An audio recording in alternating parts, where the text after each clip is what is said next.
बघतोय दोन्ही राष्ट्रवादी एकत्रित येत लढण्यासाठी प्रयत्नात आहेत। पुण्यामध्ये त्यासाठीची महत्त्वाची बैठक जी आहे ती देखील पार पडणार आहे। तर काल ही महत्त्वाची बैठक पार पडलेली आहे। पुण्यात दोन्ही राष्ट्रवादी एकत्र आल्यानंतर जागा वाटपासंदर्भातली ही पहिली बैठक होती।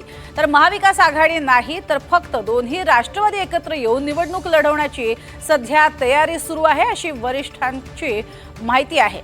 तर ही माहिती जी आहे ती समोर येते। अर्थातच सूत्रांकडून मिळालेल्या माहितीनुसार शरद पवार गटाने 40 ते 45 जागा मिळाव्यात अशी मागणी केली आहे। तर अजित पवारांच्या नेत्यांकडून 30 जागा देण्याची तयारी आहे। तर अंतिम निर्णय अजित पवार आणि सुप्रिया सुळे घेणार अशी देखील माहिती आहे। तर कालच्या बैठकीला अजित पवार गटाकडून सुभाष जगताप, सुनील टिंगरे आणि शरद पवार गटाकडून विशाल तांबे, अंकुश काकडे हे देखील उपस्थित होते।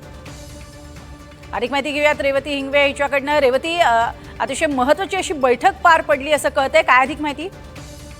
नक्कीच प्रज्ञा, खरं तर गेल्या 2 ते 3 दिवसापासून दोन्ही राष्ट्रवादी बैठका घेत आहेत। सगळ्यात पहिली बैठक जी झाली त्यानंतर दोन्ही राष्ट्रवादी पुण्यात एकत्रित लढणार हे समोर आलं आणि त्यानंतर आता 26 तारखेला हे जाहीर करण्याचं देखील त्यांनी सांगितलेलं आहे।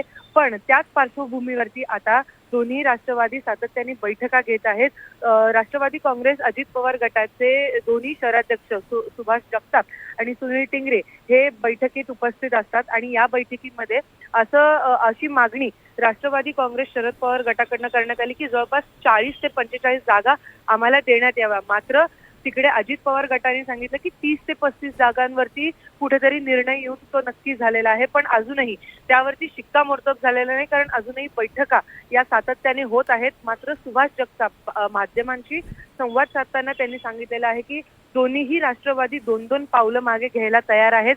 त्यासोबतच कुठल्या चिन्हावरती लढवायचं याचाही आग्रह नसणार आहे। तर आता हे पाहणं महत्त्वाचं असणार आहे प्रज्ञा की नेमकं कुठल्या चिन्हावरती ते लढवतात आणि कोणाला किती जागा ते वाटून घेतात। प्रज्ञा, नक्कीच तुर्तास धन्यवाद रेवती या संपूर्ण माहितीसाठी।